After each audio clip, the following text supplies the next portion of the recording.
Mengapa demikian?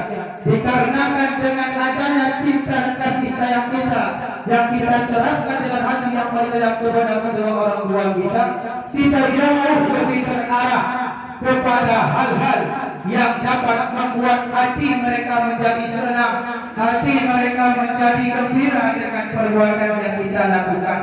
Tapi sebaliknya, andai kata kita seorang anak tidak mau menanamkan cinta dan kasih sayangnya kepada kedua orang tuanya di dalam lubuk hati, tentunya seorang anak tersebut dia sering durhaka kepada orang tua. Ingatlah saudaraku, hidup dunia ini hanyalah sementara. Kita hanya sementara hidupnya, orang tua juga ada sementara.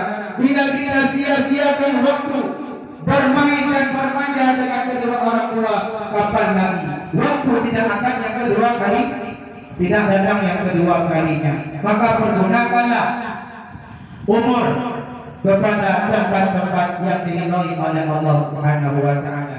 Bila kita seorang anak ini sudah durhaka kepada kedua orang tua kita, hendaknya Allah berikan di dunia, apalagi Allah kasihkan nanti di akhirat kelak nanti.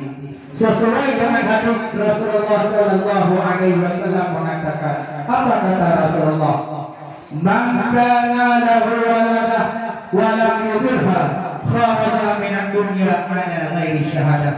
Kata Rasulullah sallallahu alaihi wasallam, barang siapa seorang anak tersebut masih mempunyai seorang ibu dan dia tidak mau berbuat kebajikan kepada ibu tersebut, maka ingatlah, dia nanti sewaktu keluar dalam permukaan dunia ini, dalam artian kata dia di penghujung nafasnya dia nanti tidak bakal mengucapkan kalimat syahadat ataupun la ilaha illallah Muhammadur Rasulullah sallallahu alaihi wasallam.